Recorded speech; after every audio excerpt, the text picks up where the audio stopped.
please.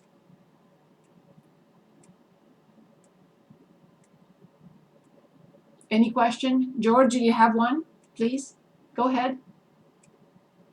I was just curious if about the number C, find Yes. the average rate of change Yes. of the function negative 2x squared minus 3x plus 5 between points with x value x equals negative 2 and x equals 1.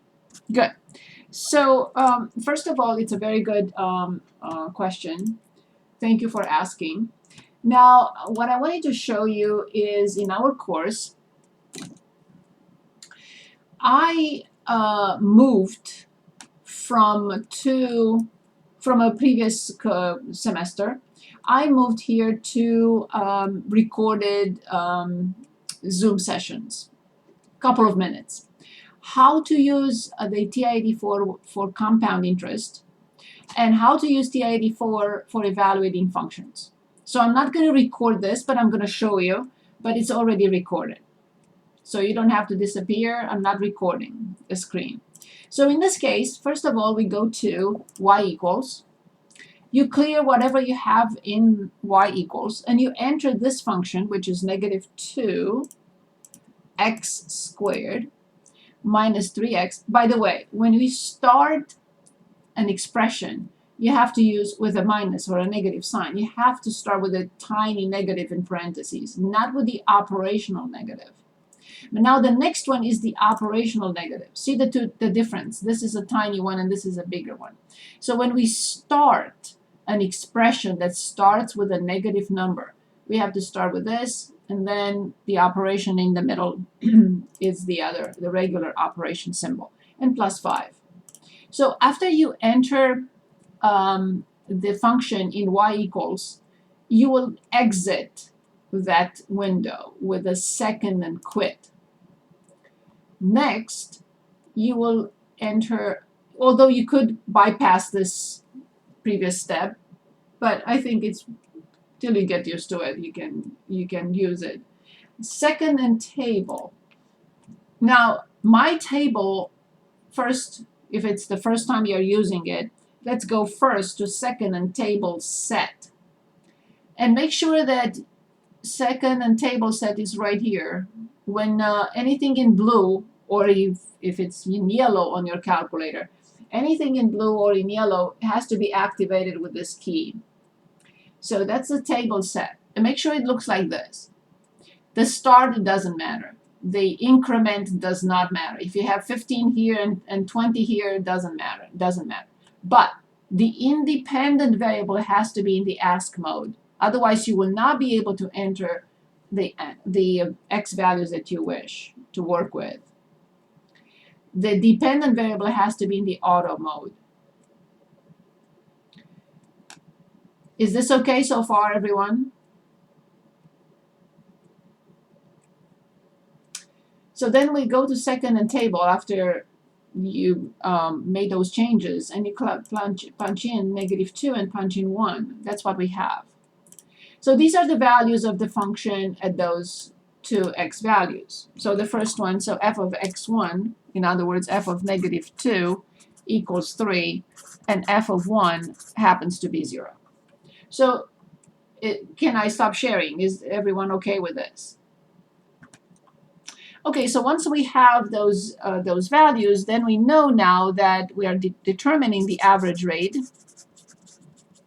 which is the slope of the line, f of x2 minus f of x1 over x2 minus x1. Again, is the y value, the change in the y, over change in x, not the other way around. So then the numerator will be f of x2, which is 0, minus f of x1, which is 3, over 1 minus 2.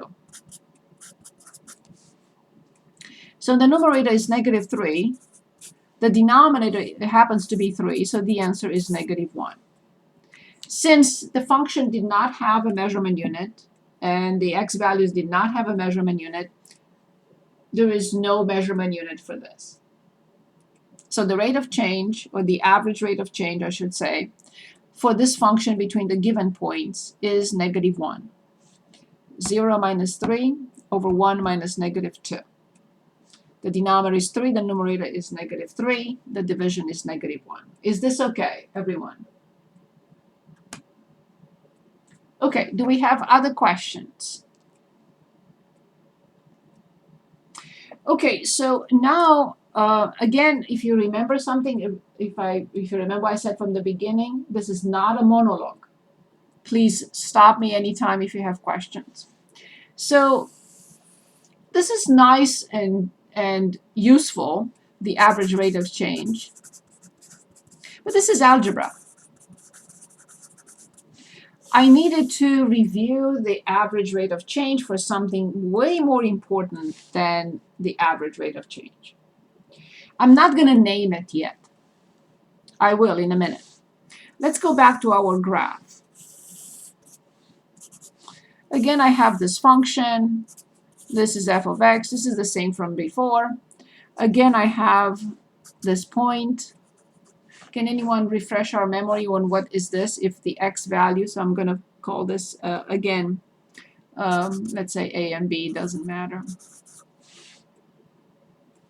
If this is x,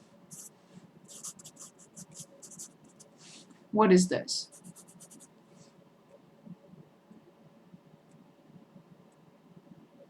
Just the y value. Correct, or yes. And another way of saying y value, we say F of x. perfect. Now, this point B is extremely close here. But please assume that I'm zooming in, because if I put a point here, I will not be able to show anything. So B, very, very close to A. Not in my figure, but it has to be assumed to be extremely close. And here's how I show that it's extremely close. X plus a little bit. H is tiny. Tiny. Why? Because B is right here. But I'm zooming in. So X plus a tiny bit, like maybe 0.1. Or maybe 0.5, or maybe 0.32. Something tiny, very close. So x and x plus a little bit. Okay. I still have the same secant line going through these 2 points. And before we continue, I would like you to give me here the y value for b. So when the x coordinate is x, you said, oh, no problem, f of x. When the x coordinate is x plus h, what will be the y value? F of x plus h. Thank you very much. Nothing new so far. I just labeled them differently. Instead of x1 and x2, I said x and x plus a little bit. Nothing different. Can anyone now give us the slope of this line AB?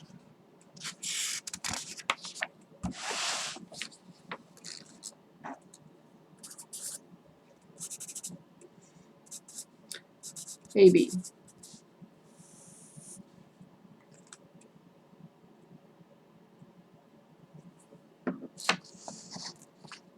Anyone, please try.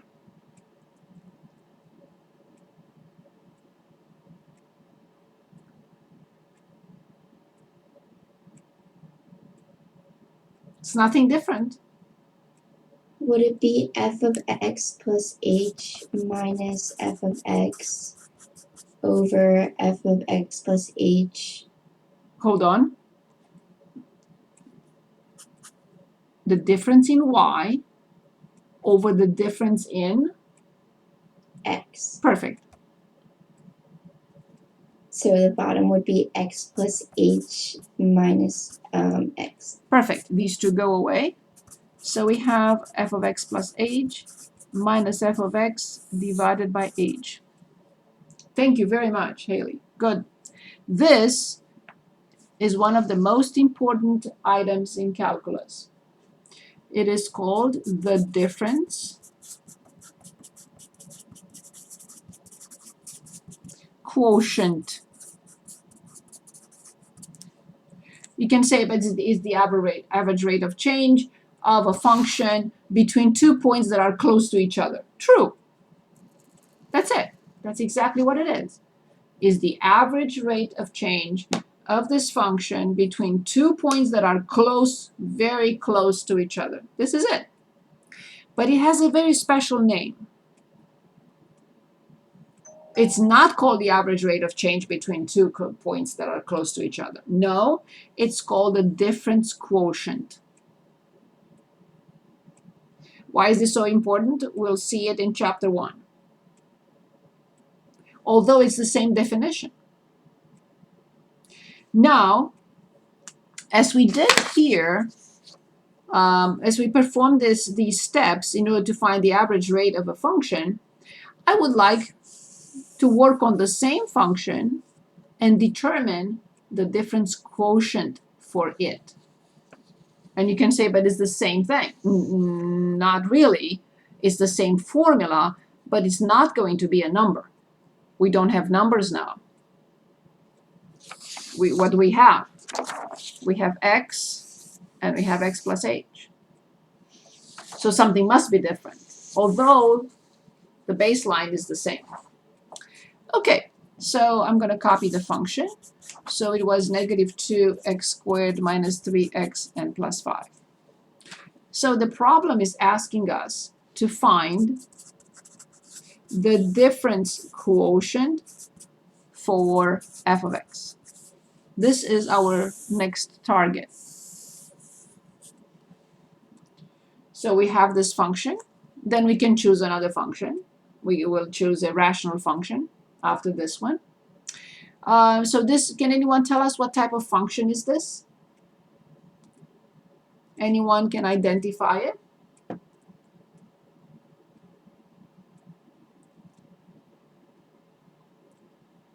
Is it a quadratic, like parabola Thank you. shape? Thank you very much. Indeed, this is a quadratic function. I'm trying to open this marker. Gee whiz, I can't. It is quadratic. It is a quadratic function. It has degree 2. It's a polynomial. It's a polynomial, specifically a quadratic polynomial. Very good. Awesome. Good. So in order to find the difference quotient, I would have to write the definition first. F of x plus h minus f of x divided by h. Notice that this is very clear. It's this. This is very clear. A letter. Nothing else. But this is what I don't have. Once I determine this piece, I will put all these 3 pieces together, determine the difference quotient, and simplify it. Right now I only have these 2, but I have to determine this one.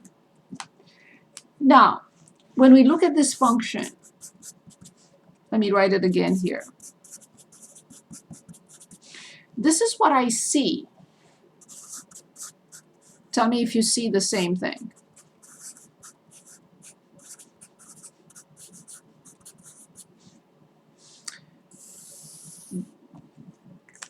What does this mean? What am I trying to tell you with this?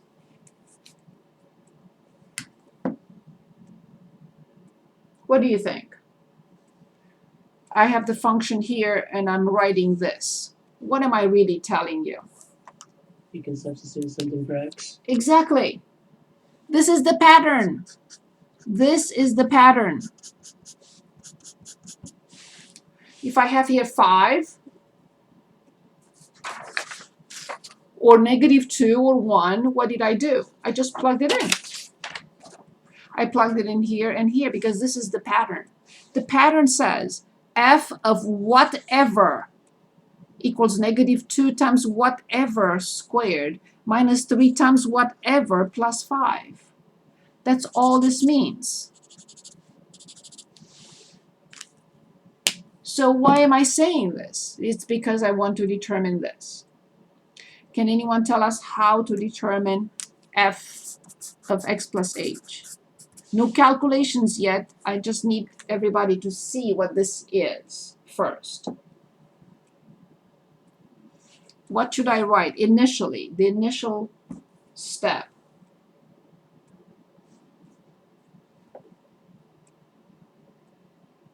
Please, anyone try.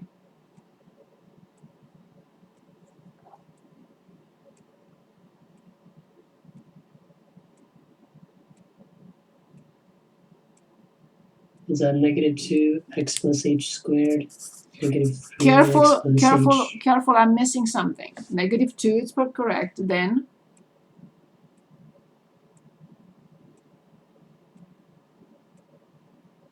I cannot write this. In the parentheses. Yes, indeed. Okay. Good, next. Same thing. -3 x plus h with parentheses. Very good. N plus 5. Excellent. Everyone understands this step. Please say yes, no, give me a sign. Anything. Okay, if no one said anything other than positive, then I'll move on. Okay, now, by the order of operations, we must square before we multiply. You cannot distribute till you square. The order of operations dictates. It says power first, then multiply. Good. Can anyone give us the power?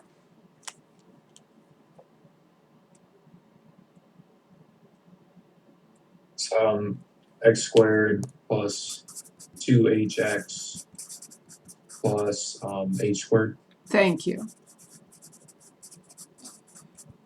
Thank you. I didn't want to hear x squared plus h squared. That would have been a tragedy. Thank you. Minus 3x minus 3h and plus 5. Now I'm allowed to distribute -2 to these three terms. Only now, not before. Perfect. Excellent. Thank you very much. Who was that? I didn't catch you. Isaac, thank you. Good. So we continue. Let me just clarify something. These are not two equal symbols. If I omit to write the equal symbol here, you may think that I'm done. This is completed. No, it's not. So if I continue with an equal symbol, it means you have to look for the equal symbol and continue and find the next step. Okay? That's why I have an equal symbol here. So now I am allowed to distribute and get -2x squared minus 4xh minus 2h squared minus 3x minus 3h and plus 5. Now this is completed. What is it? Only this piece. I did not get to the difference quotient yet. I only got to f of x plus h. Now I'm ready to determine, simplify, the difference quotient. Is everyone with me? Please stop me if there is a question. Okay, now I'm going to copy all this. Watch me run out of room. I always do.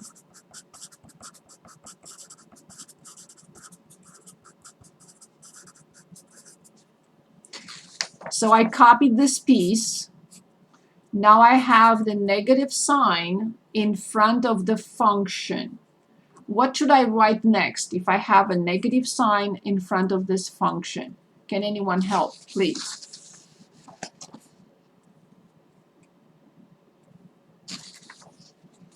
Negative sign in front of this function. This is where I'm at right now. Negative in front of the function. You just plug the whole thing in with parentheses and negative sign in front of that. Right, but I'm just gonna do the lazy thing Okay. and distribute all the way. So the negative sign with the first term, the negative sign with the second term, and the negative sign with the third term. Everything divided by h. So now, always, every time we determine and simplify the difference quotient for any function and forever, two things have to happen. If they don't, something is terribly wrong. What has to happen? Number one, all terms without h must disappear in the numerator. They must cancel out somehow. You cannot delete them or ignore them. They have to cancel out. Terms without h must cancel out. Terms without h must cancel out in the numerator. If that doesn't happen, I cannot continue. Okay? So, let's see if that happens. If it doesn't, I'm on the wrong track. The negative 2x squared with the positive 2x squared, the negative 3x with the positive 3x, the positive 5 with the negative 5. On some problems, more than terms without h may cancel out, but that's okay. I don't need to worry about those. But if not all terms without h, if those do not cancel out, then I'm in trouble. But they did. Second step that must happen forever and always when you determine the difference quotient for any function is h in the denominator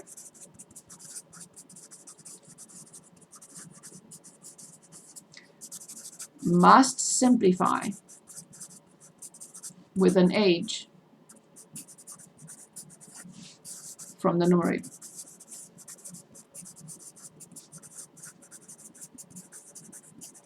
Very important to write. As a factor. This is extremely important. What do I mean by that? Well, h plus 5 over h, this is not possible, not allowed, impossible. Because h in the numerator is not a factor, is a term. This is a binomial, two terms. This is not a factor. So you can never do this. So, coming back to our problem. I see three remaining terms. I see this term, I see this term, and I see this term. Do not try to simplify an h from here with an h from here or something else. No, we have to factor out an h from the numerator, and then we are allowed to simplify the h from the denominator with the h from the numerator, but I have to make sure that I have these three terms. Whatever is left, they have to be here. Can anyone give us those three terms?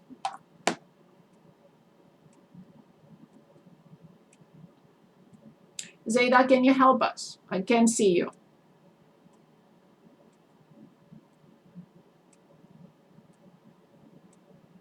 Can you see me now? Yes, Okay. you're as beautiful this- as ever. Thank you. This one, I'm not exactly sure on this one. So when we move h outside, what is left from the first term? -4. That's it, x. Okay, when we move an h outside from this term, what is left? -2 -2. squared. -2. We took only one h outside, not two. So an h is left inside. And here, when we took an h outside, what is left? 3. And the sign? -3. Good. This is it. Now I simplify the age, and this, you're gonna get used to this. This is how lazy people do it. I'm kidding. So I put a sign around the equal symbol. Look for the sign, because I'm not gonna write it again. There will be a waste of time. So I put a circle around the equal symbol, so it continues here. So negative 4x minus 2h minus 3. What is this? The difference quotient for f of x equals negative 2x squared minus 3x plus 5.